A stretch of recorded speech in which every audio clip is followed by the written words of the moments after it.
Hello, good afternoon, everyone. It's a bit tricky to get from the Zoom to Facebook, but I am here. So, how have you been? How's your week been? And I'm here because I was asked this question: what technique can I use to minimize stress at work? And some of you have been working with me in the 12 weeks innate wisdom program, where we work on, going deep into the subconscious, peeling back the layers of the beliefs. And you have noticed that even as we do this inner work, even as we work on releasing the upper symptoms of, say, anxiety or feeling lost, confused, angry, annoyed, irritated, frustrated, as we are uncovering these, we are going deeper into the subconscious, the workplace environment is improving. And some of the women have said to me that they feel so empowered in their workplace now. Instead of feeling angry and like a victim, now they feel like they are standing for themselves. They are confidently speaking their truth, and they're making the choices which are right for them. Instead of making it out of fear, they are making it for their heart, for their own self, and gradually their self-esteem is increasing as well. So as in Victoria especially, lockdown is easing, lots of people are planning to go back to work, and I can feel that sense of anxiety around what will it be like, and going back to work. It's been 7 months in hibernation, just staying at home, and I am a kapha vata, so the kapha types like to stay at their home place, and I've been like, oh, now I have to actually go back to the clinic, and I've been enjoying my online time here at home. And I'm sure many of you are like that. Yes, a part of us wants to go back and be, what we consider as normal life, going back into it and doing the work. But a part of us is still resistant, like, okay, now I have to go back to work. So I wanted to talk about the stress around the work and workplace and bring a few points into the awareness and have this conversation with you and see how you feel about it. So let's start with what is stress. Yes. So stress is like anything that exceeds the limits of normal, something that puts an extra pressure, extra force, extra burden on us. So if we have a capacity, say, for holding 2 kilograms of weight, if we hold that 2 kilograms for longer than 10 minutes, or if we hold 4 kilograms for 5 minutes, we have put an extra stress, an extra pressure on the system, and we feel it in the form of a discomfort, a heaviness, or a pain that, I can't take it. This is too much. There is good stress and there is bad stress. Good stress is something that will challenge us, inspire us, motivate us, and prod us along to get the work done. Usually when the kapha types are in balance, kapha types thrive under good stress, right? So I'm giving my example. For example, if you say, Manjit, can you write an article for this magazine? I'll say, oh yeah, I'll write it. And it might be like 10 days till you ask me, did you write that article? And then I'll be like, oh yeah, sure, I'm getting onto it. But if you give me a deadline, can you submit this article by 6 p.m. tonight? I'll be onto it and I'll get it done. So kapha types are like that. They need that stress. As we know, they are earth and water, and it's hard to motivate and get them flowing. So unless you give them that deadline, that stress, I need to get this done by this time. And you can call it a form of a structure. Like we talked about the weight before, how long and how much to hold. So for kapha types, they need that boundary of time. This is the time frame. Yeah, it works well for them. So the good stress is that inspires us to go beyond our comfort zone and achieve something. Another example of good stress is the gym. Like when you go to the gym, you put that extra stress on the body and the mind. You inspire your mind. You say to your mind, okay, I have to go to the gym. You do the exercise. You can feel the pain, the pressure, the discomfort. But then in the end, it is all rewarding, right? In the same way, the good stress can be, that is for pitta types, doing the exercise, having that organized structure. For vata type, doing the meditation might be extra stress, the good stress, to have to get up and in a, say, early morning and sit down and do the meditation, sit in stillness, it might feel stressful in the beginning, like, oh, I can't sit down in the stillness. Oh, this isn't working. But then gradually it reaps benefits. So good stress, yes, it will push us beyond our comfort zone. Yes, it will inspire us to do more than what we can, but it will bring good effects. It adds to our value. It helps us grow from it, right? Whereas the bad stress is something that does not contribute in any way to our growth or our happiness, but instead has harmful effects. It leads to having sleep problems. It leads to having a lot of worry, constant thoughts in the mind. It can actually lead to a sense of overwhelm and breaking down and feelings of grief and, just crying and feeling overwhelming. What is this happening to me? So the bad stress doesn't add any value. It only adds the pressure. Now, the stress is, again, it's happening on the multiple levels. As you have heard me say so many times, that all the disease, the sickness that is happening, and all the healing that needs to happen, therefore, is happening on the 4 levels, on the physical, mental, emotional, and the spiritual. And I've given the example again and again of watching a scene, and if you do not like the acting of the actors, you have only a certain influence. But if you don't like the location, the background, you have to talk to the director. If you don't like the moral of the scene, you have to talk to the producer. If you don't like the entire story, you have to talk to the script writer, right? You can't talk to the actor that I don't like the story, because it's not in their zone of influence. So our physical body is those actors. You can change it by diet and lifestyle to a certain limit, but for greater change, you have to go to the director, who is the emotional energy, the subtle anatomy working through the chakras, the energy centers. And if you don't like it, you have to go to the mind, the producer, because all is of the mind. The mind is creating. And like in Ayurveda, it says pragya aprad, the error of perception that is causing the disease. It is one of the main causes of the disease. And if that still doesn't work, then we have to go to the script writer, the storyteller, the master storyteller, that is the soul, which is telling the story based on the past experiences and bringing that in. And when we release that story, when we can change it at that level, then we can see the change in the 3-dimensional projected reality in the form of the cinema screen or the TV screen we are watching the movie. So it is the same with the stress. The stress can happen on all 4 levels. I cannot emphasize how many times I've had people coming into my clinic, and I look at them and I know they're very stressed. And I ask them, do you have any stress? Are you stressed? And they would just say no. People don't even realize that they are carrying that burden of stress. And when we do the Shirodhara or a Reiki energy healing session and they get up from the table, they feel lighter. And that is when they realize that they were carrying so much stress on them, which becomes a normal. So it is like when you carry the stress for so long, you forget that it's even there. And when you let go of it, when you feel that lightness and the joy, then you realize you were carrying stress. So the most important symptom of you are carrying stress is you will have these emotional reactions, emotional outbursts. You will not respond to the environment and people. Instead, you will react to them, which is again a sign that, okay, you need to look deeper into, am I carrying stress, without even realizing I'm doing so. Yeah.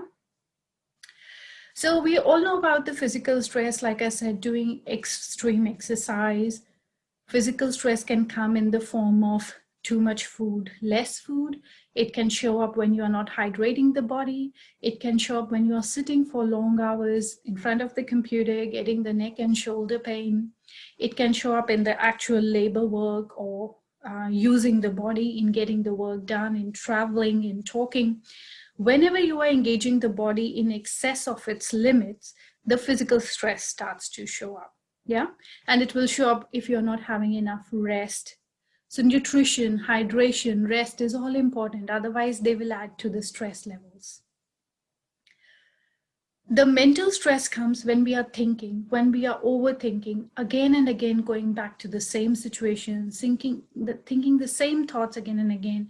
What happened? Who said what? What is going to happen? What is the outcome of all this? When are we going to come out of the lockdown? Where is the world heading? Is it true or not? What conspiracy theory is happening behind it? That is all the mind, the thoughts adding on to the stress of the mind. Yeah. You need space. You need space for thinking. And if your mind is already filled up with so many thoughts, new creative ideas don't have a chance to come in. You will just keep recycling the old negative pattern thoughts and feel heavy with the burden of all the, whether it is fear or guilt or shame or anger or sadness, whatever you are carrying. By constantly thinking about a situation, by constantly analyzing it, breaking it down, trying to find where it is heading, why it is happening this way, it will all add to the mental stress. Then we have the emotional stress. So thoughts and feelings are very closely connected. And sometimes we don't even, if you're not aware enough, sometimes they can be very sneaky. They come up at the same time. I will give you an example. You have an argument with someone and you start feeling angry. Yeah. So this is your feeling state, that you are feeling angry. After 10 days, you talk to your friend about what happened and you are thinking about the incident and you are explaining the incident to your friend. So remember now, the incident has already happened 10 days ago. Now you are just having a conversation. You are explaining to your friend what happened. He said, she said, I said, this happened. And in the process of saying that, in the process of thinking about it, remembering it, and talking about it to your friend, you will start noticing, you will start getting angry again. The feeling will be regenerated by that thought. You will start feeling like, oh, again, feeling that anger. This is what they said. And then your friend will say, okay, cool down. Right? We have all experienced it. That situation has happened once, only once. But every time you retell that story, either to someone else or to yourself, or think about it again, by thinking, you are producing that feeling again and again in the body. Yeah. And when you are feeling something, the thoughts will come. So this is important to know. This is why the mind is so powerful, because just by thinking something, we can generate that feeling in the body. And if that feeling is present in the body, by thinking about it, by acknowledging it, we can release it. So think of it, you are feeling very, very angry, and someone comes up to you and says, okay, tell me, what color is this anger? Where do you feel it in the body? What is the sensation like? In that moment, the anger will dissipate, because you cannot be angry and then thinking and analyzing about it at the same time. Yeah. So try it. Maybe get someone, like, when I'm angry, ask me these questions. And I do it every day in the session. When the anxiety comes, when the fear comes, I just hold the space and I say, okay, where in the body can you feel it? And just by acknowledging that feeling, we are changing its energy. We are bringing in the mind now. We are reflecting on what is happening, on the sensation, and it starts to release itself. This is how powerful our mind is.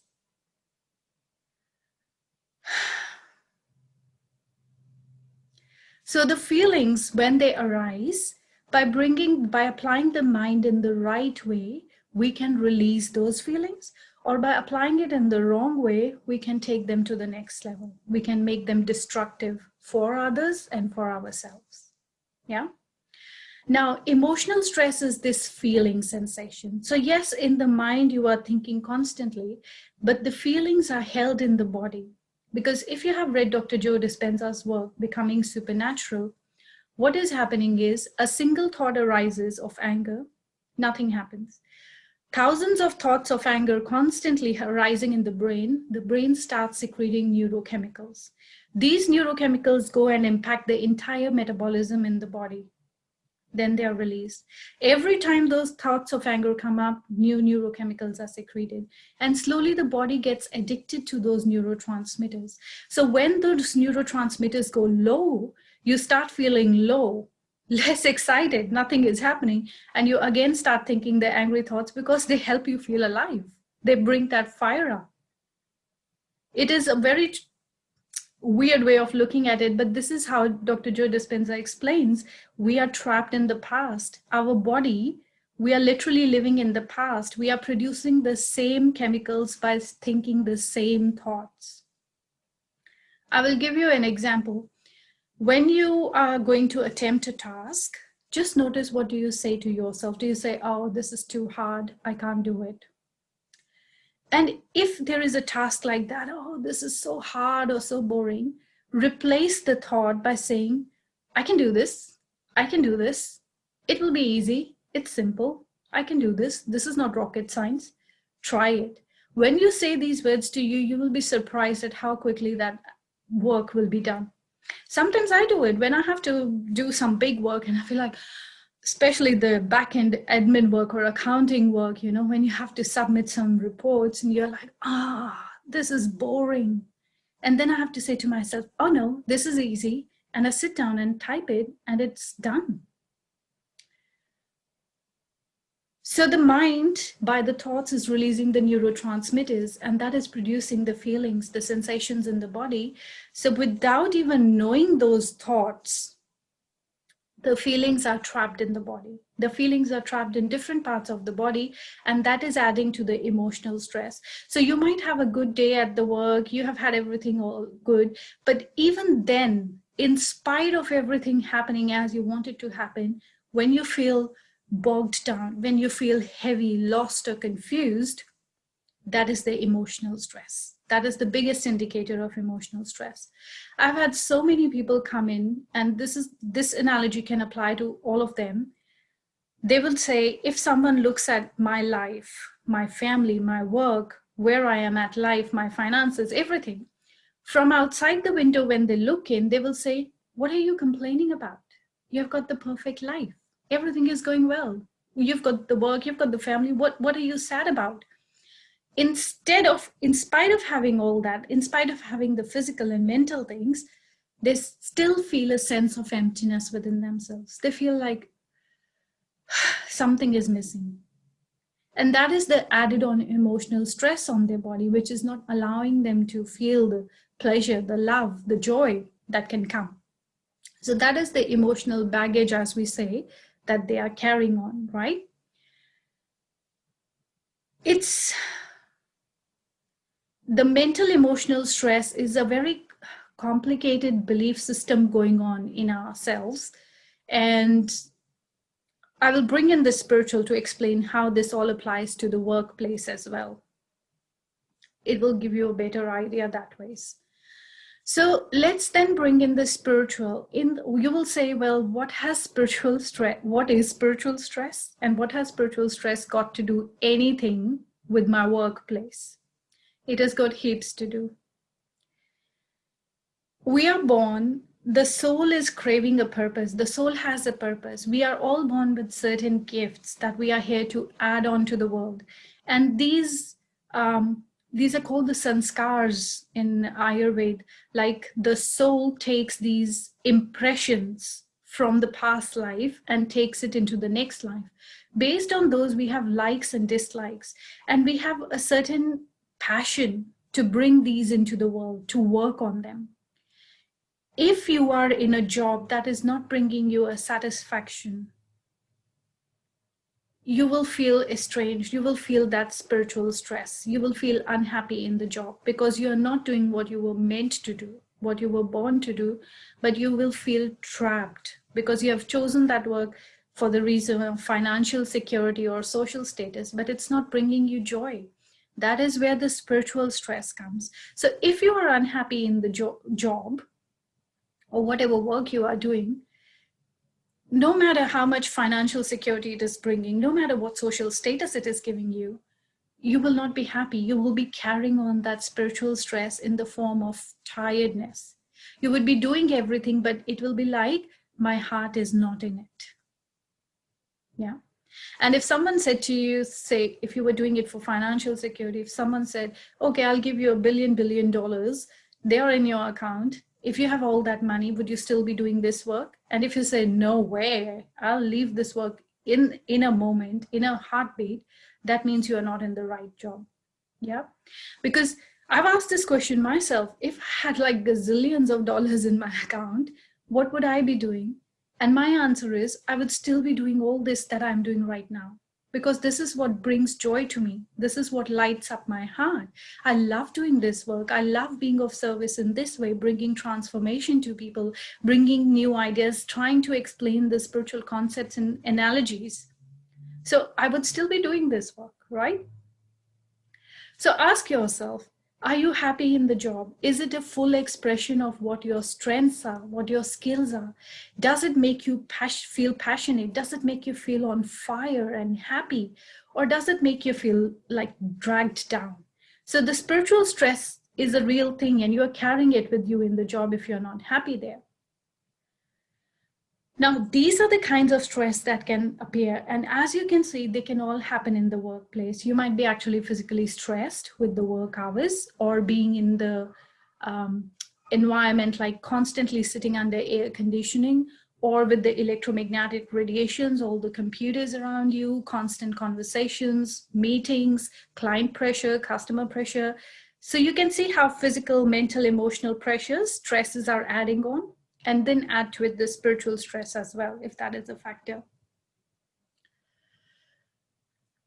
So what happens now is, when you are carrying all this stress, work is not joyful.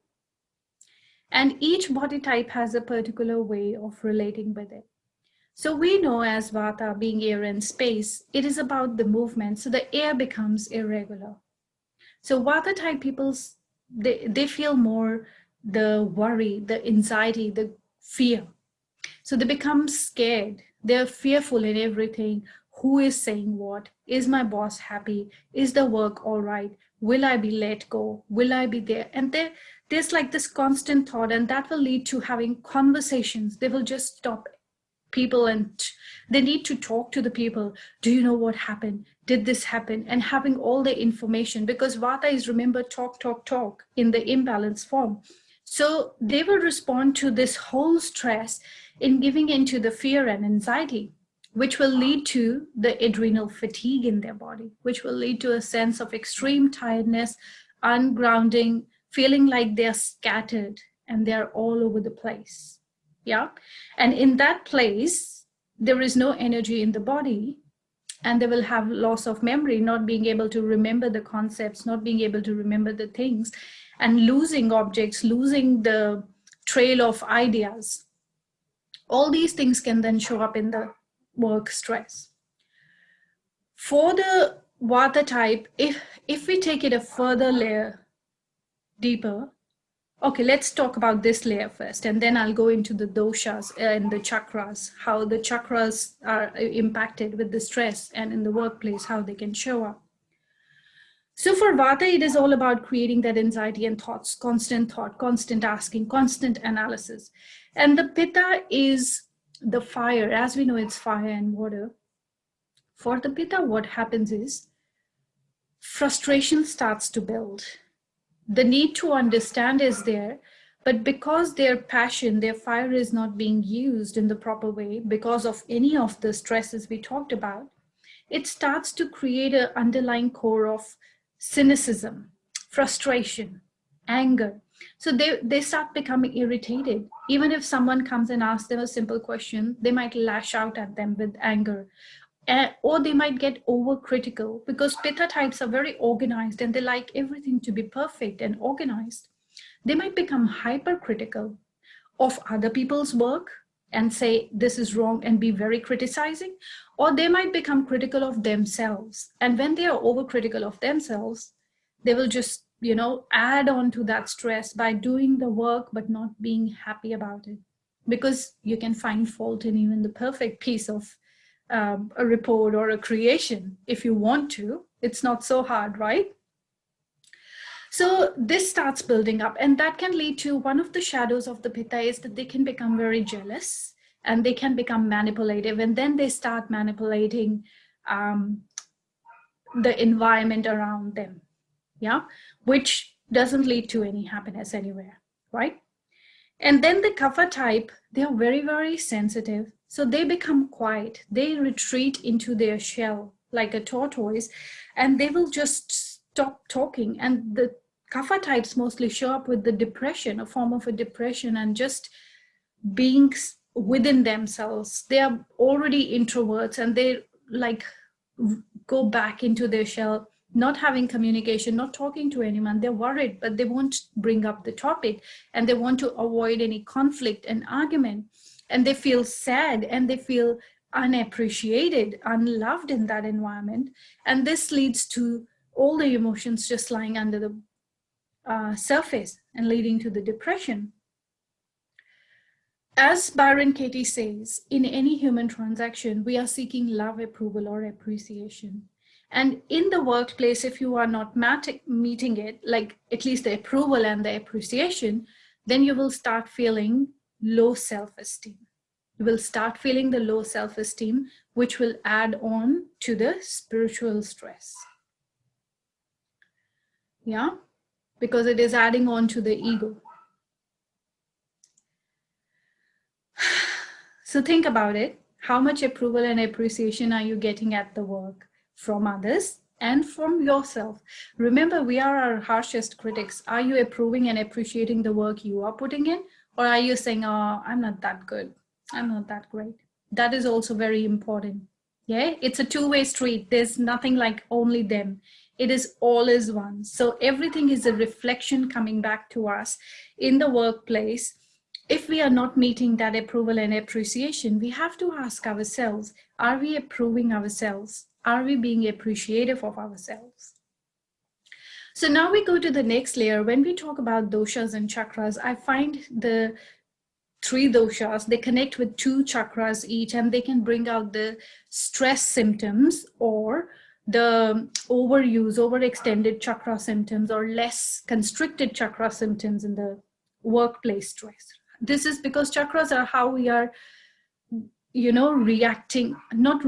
how we are interacting with the environment.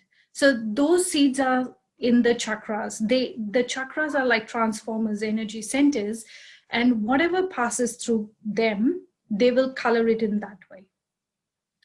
So for Vata, like the sacral and the throat chakra, this is what I feel they're most connected. So sacral chakra is about relationship to the others. It is about abundance. It is about creativity. It is about power and authority. So if your sacral chakra is feeling inundated by the stress you are feeling, you will lose creativity. You're like, I just can't come up with the idea. I just can't write that article or report. Your creativity will be low. Your relationship with others will start getting impacted. It's like you're having constant arguments with other people. And you'll be like, why is everyone out to get me? Why is everyone like having an argument with me without me even asking for it? And the power. You will feel like a victim, very disempowered, like you are stuck in a situation where you can do nothing. You feel like you have got no control at all, and feeling like a complete victim. So this is where we need to work on the sacral chakra beliefs so that you can be empowered in your work. No matter what work you are doing, it doesn't matter. Are you approaching it from a place of feeling empowered, or are you feeling like a victim trapped?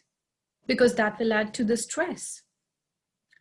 And then the throat chakra is of the expression. So if it is affected by the stress, what will happen is you are not expressing your needs or desires. You're not saying out aloud, what do I want?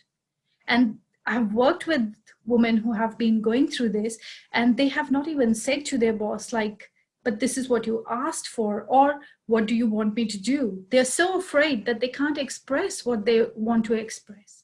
And that leads to added on emotional mental stress. It will add stress to their bodies. So the throat chakra, the need to express exactly what you need, what you want is important. And it will be constricted if you can't say that and it will add on to the extra stress. Yeah. Or it can lead to the other version in Vata, especially, where it could be what it is called as like a verbal vomit. You are just saying things constantly but none of it makes sense. You are adding to the noise without adding to the quality. That is also one of the risks, one of the challenges of the Vata type. And if the throat chakra and Vata go together, and that constriction happens. Yeah. Because for the throat chakra, validation is important. Did I do it right? Am I good enough? Am I great enough? Did you find it awesome? Was it right? And that constant validation, asking for it, will annoy other people, right? Because they're like, you can say to them once, yeah, you are awesome. You can't say it every time. But it is not about the other person. It is them seeking that validation within themselves. And this will add to the emotional, mental stress into, do I need to say this? Do I not need to say this? How do I say this? I need it, but I can't say it.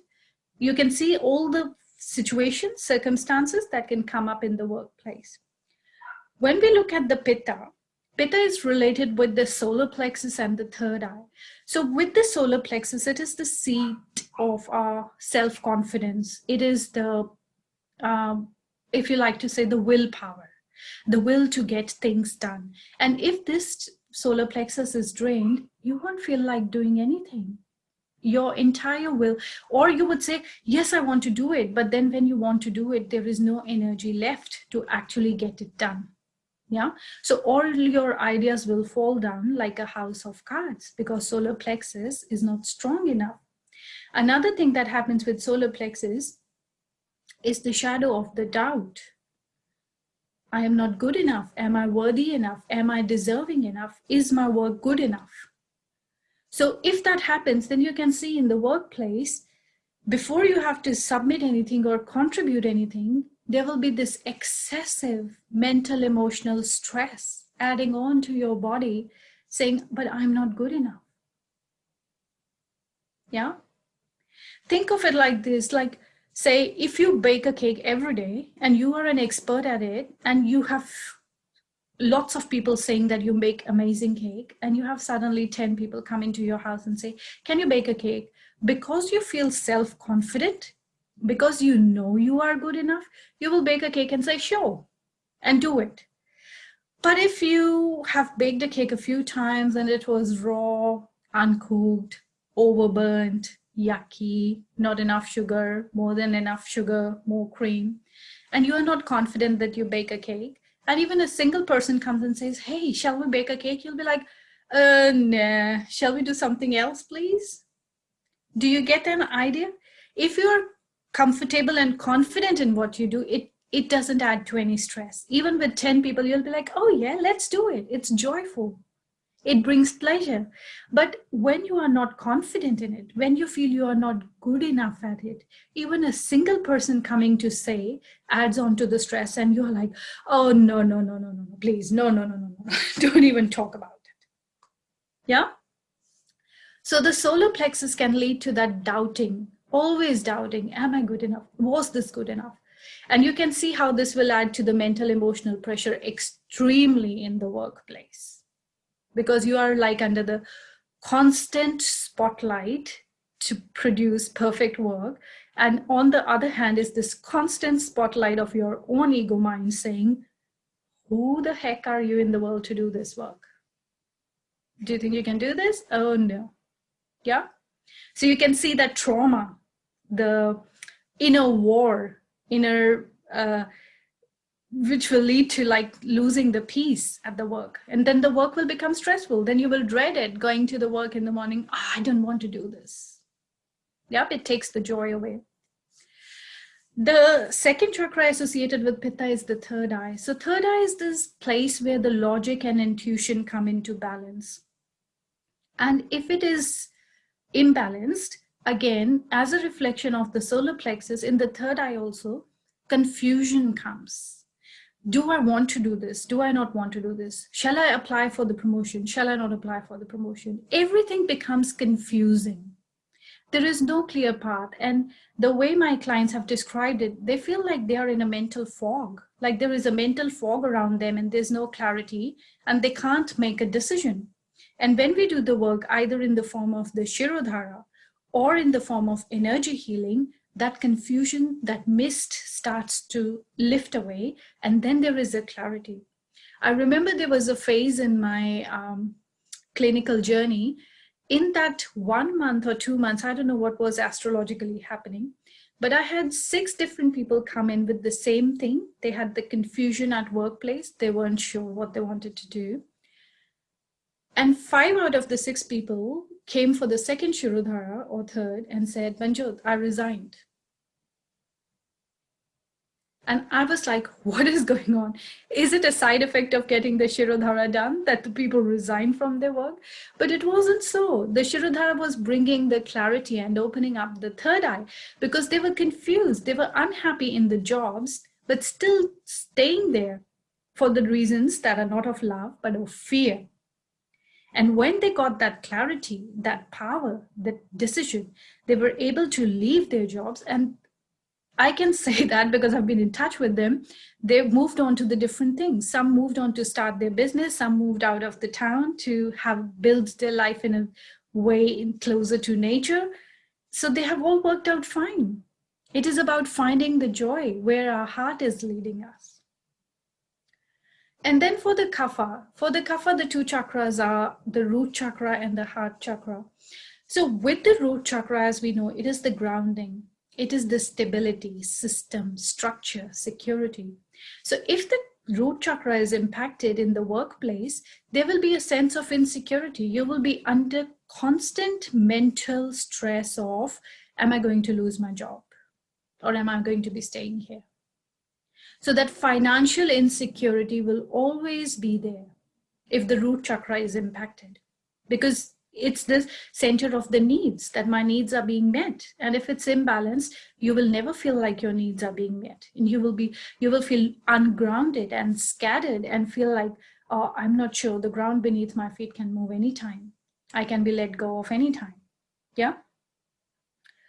So I'm just presuming here, guys, that we are talking about working for someone else, because from my own experience, like I have my business and I work for myself and I find it joyful. Yes, sometimes the chakras go into imbalance, but then you bring them back into balance.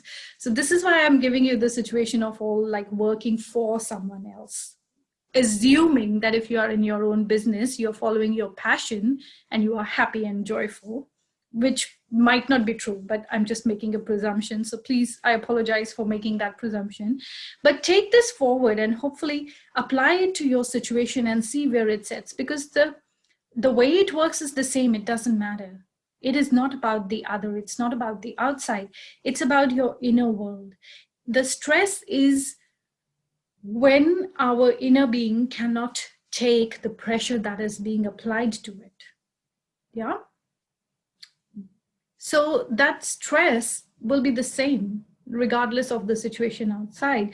And you can apply it to parenting, you can apply it to relationships, you can apply it to money, you can apply it to your spiritual devotion, it doesn't matter. But this is how it will show up, the symptoms. So when you know your body type, that whether you're Vat, Pitta, Kapha, you know how you are going to interact with the environment, you know what will show up for you, and then you can work on it. If you have pre-knowledge of it, you know, okay, this is my strength and this is my challenge. And to overcome this challenge, I need to do these following things on a physical, mental, emotional, spiritual level to always maintain that high level of stress, right? So, and just putting it in briefly here, I'm doing What's Your Dosha, the Ayurvedic body type webinar workshop, where we will do it, go through the quiz to determine the body type. It's free and it's on 24th October. I'll share the link here. So we talk about kapha, the root chakra, of how the fears come in. The fear blocks the kapha, the root chakra. There's no grounding, no stability. So there will be that constant sense of fear. And if there is fear, that will bring the mental, emotional, spiritual stress. Yes, because you're drawing your vibration low. And the second chakra is the heart. Heart grounds the divine, the soul, into this human body. If you are not happy at work or unhappy about any situation, people tend to check out of their body. They disconnect from their body. They're not even fully present in their body. And what happens when you are not fully present in the body? You produce physical stress and you produce sickness. You produce aches and pains and diseases because they haven't been looked into, because there is no one paying attention to it. Yeah. So with the heart chakra, again, we are going back to that. Is this joyful? Is this what I want to do? Is this what brings me joy, brings me that feeling that I'm fulfilling a purpose, I'm contributing to something? This is very important, because when we talk about Ayu, which means the lifespan in Ayurveda, as you know, Ayurveda is the knowledge of life. So they describe Ayu first. What is Ayu? It's the lifespan from the time of birth to the time of death. And that Ayu, that lifespan, can be of 4 types. Hita, Hitam, Sukham, Dukham. So Sukham, Dukham is easy, like happy life or a miserable life. But Hita, Hitam means beneficial or non-beneficial life. It is not, if you have a life which is happy, but it is not benefiting anyone, it doesn't serve the purpose. But if you have a life which benefits others, then it makes a difference. So there is this inherent need in all of us to contribute to the earth, to the society, to other human beings in some way to make a difference. Because we are not here to just be born, grow up and die. We are here to make a difference, right? So that difference, the heart is the guide. And if the heart is not happy, that will add to the spiritual, emotional stress in the workplace, right? Your heart is not in your work, and that will definitely add to the stress. And also what happens when heart chakra is imbalanced, we lose the compassion, where if the heart chakra is balanced, we can hold compassion for the people around us, be more forgiving, be more encompassing, be a part of the team and lead together. But if the heart is closed, then we hold grudges, we hold resentment, then we are not able to include everyone. And you can see how that exclusion of that holding the grudge, this person said this to me like in year 2018, so I'm not gonna give them this work, right? You can see how that will add to your own mental stress, your emotional stress. It will bring you down. So the heart helps us to hold that forgiveness and compassion, not only for others, but for ourselves also. Yes, I made that mistake at that time. I forgive myself for that and I move forward from that. Or do you want to just hold a grudge? Oh, I'm so stupid. I did it last time. I'm sure I'm going to do it again. So these are the various scenarios, how sit with it. And I would love to hear in the comments what you think about it. What is your observation? Have you seen it happening in your life or in the life of your colleagues? And can you grasp that how your colleagues are behaving and what is happening? That would be very interesting to see. And now when you next go to the workplace, you can be like, that person is Vata, that's why they are behaving like this. And notice how you respond to it because of this knowledge, because of this information now, that, okay, this is why I'm doing, these people are behaving in this way. You will find you will be able to hold more space for them, because you are not like just, why is that person behaving like that? You're like, that's their earth and water going into disruption. They're quiet, they're not talking. I'll just go and say a quick hello or leave a note. Yeah. So it makes a huge difference. But also how it applies to you. Notice how your work or idea of going to work or actually doing the work, how it is bringing, what kind of stress is it bringing, physical, mental, emotional, or spiritual, and note it down. So as the session ends, whether you listen to it in replay or you're listening now, I invite you to sit down with the journal and write down all your thoughts of what is coming up for you. Now, I did want to talk about the techniques, but I'm talking about the techniques to manage stress at work on my Essence Ayurveda Facebook page on Thursday night at 8.